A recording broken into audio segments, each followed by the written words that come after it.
Bapak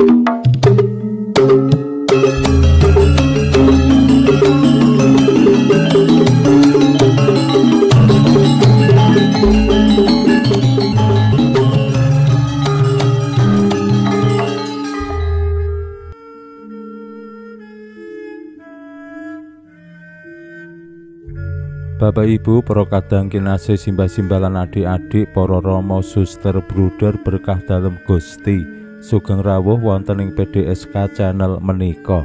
Kados pundi kabar panjenengan? Mugi-mugi bagas kasarasan, kesehatan, kawilujengan tansah mengku kula panjenengan sami anggenipun nglampahi gesang ing dinten menika.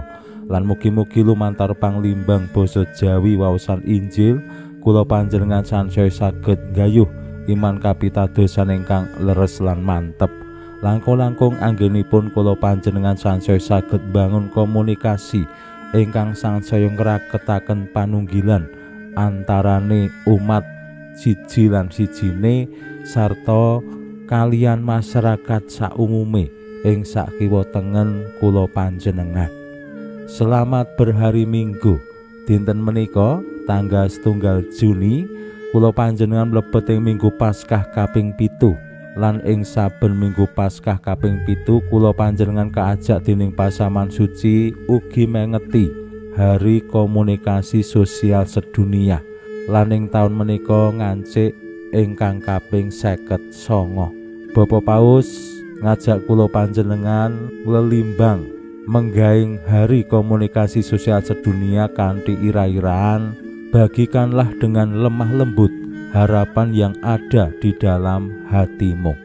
Judul menika kapendhet saking seratipun Rasul Petrus ingkang sepisan bab 3 ayat gang 11 ngantos 16. Bapak Paus ngajak kula panjenengan supados anggenipun bangun komunikasi mirungganipun ing media sosial, mbuh WhatsApp, Instagram, snack video, YouTube lan sanes-sanesipun menika nuwuhake pengajeng-ajeng ampun ngantos malah kosok wangsulipun dados rana kangge curhat menapa malih menghujat, mencela, menjelek-jelekkan wong liya.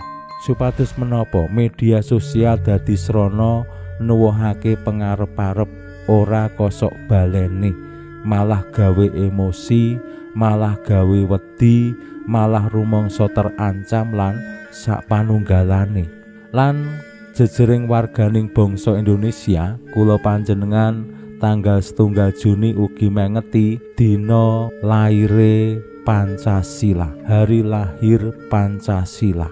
Pancasila ingkang dados dasar negari Indonesia menika ugi dados srana anggenipun kula panjenengan bangun panunggilan jejering warga Indonesia.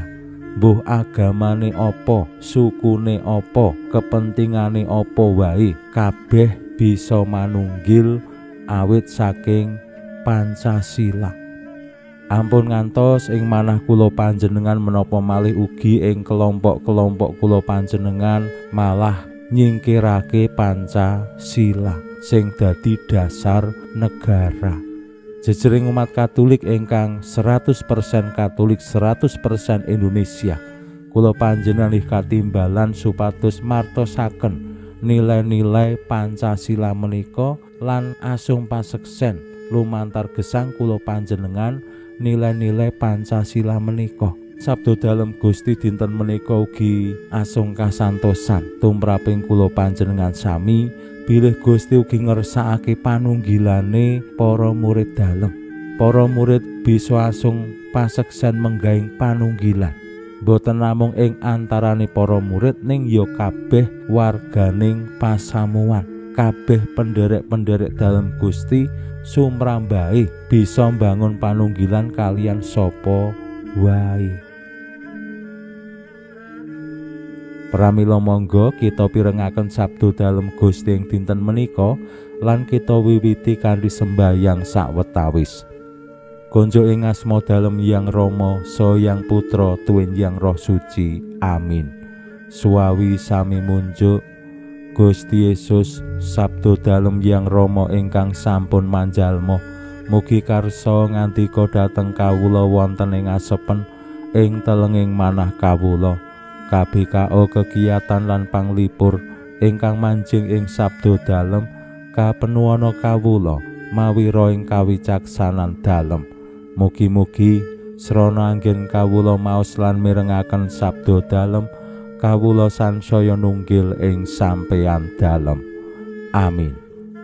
Waosan Injil kapetik saking Injil Yohanes bab 17 ayat 2 ngantos dumugi 26. Nalika samono Gusti Yesus tumenga ing langit lan sembayang mangkene.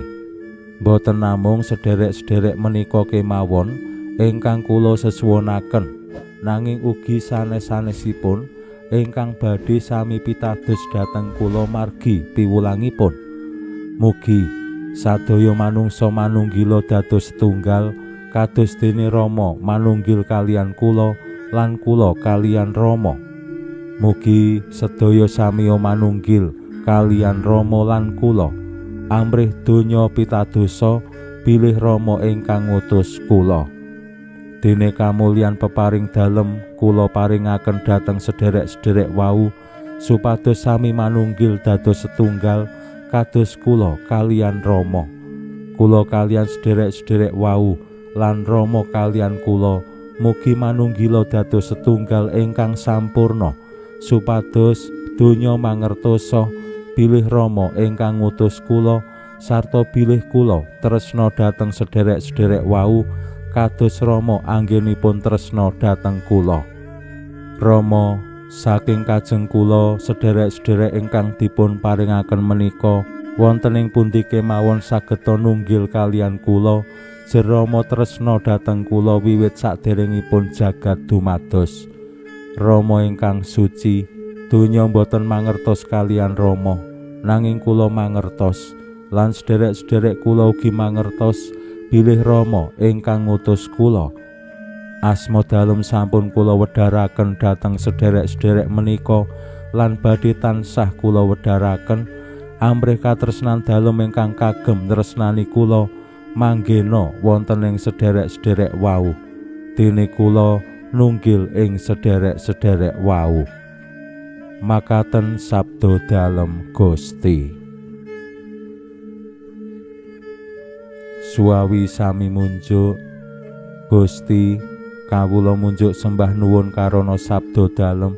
Sabda dalem dadosa obor ingkang madangi margining gesang kawula. Katuntuna kawula sageta sabda dalem menika numusi manah ngantos tansah ngrembaka kangge nggayuh gesang ing suwarga. Amin. Bapak Ibu para kadang kinasih simbah-simbah lan adik-adik, waosan Injil nyariosaken kados pundi Gusti Yesus sembayang ing ngarsaning Allah lan ngersakake supados para murid-murid dalem lan tiang-tiang sing pitados marang pawartosipun murid-murid dalem menika sami manunggil. Lan panunggilan menika kados dene panunggilanipun Allah kalian Gusti Yesus lan Gusti Yesus kalian Allah. Kanthi tembung sanes Gusti ingkang ngersakake panunggilanipun para murid, panunggilane awake dhewe dados srana lan paseksen bilih Allah estu ngutus Gusti Yesus. Bilih Allah lan Gusti Yesus menika satunggil esa lan ngersakake para murid dalem menika dados agen-agen pemersatu. Nang endi wae bisa asung panunggilan. Lan kanthi tembung sanese malih para murid dalem Gusti awake dhewe kabeh aja ngasik dadi sumber perpecahan, ning dadiya sumber persatuan. Mila wonten ing tengahing masyarakat, ing tengahing pasamuan, ing brayat lingkungan, kados pundi kula panjenengan menika saged ngopadi panunggilane siji lan sijine. Lan yen kula gathukaken kalian hari komunikasi sedunia, salah setunggal ingkang saged damel panunggilan menika ya komunikasi sing sae. sarta isi komunikasine ya sae. Ampun ngantos le komunikasi ora apik, sing diomongke ya ora apik, utawa sing ditulis lumantar media sosial ora apik.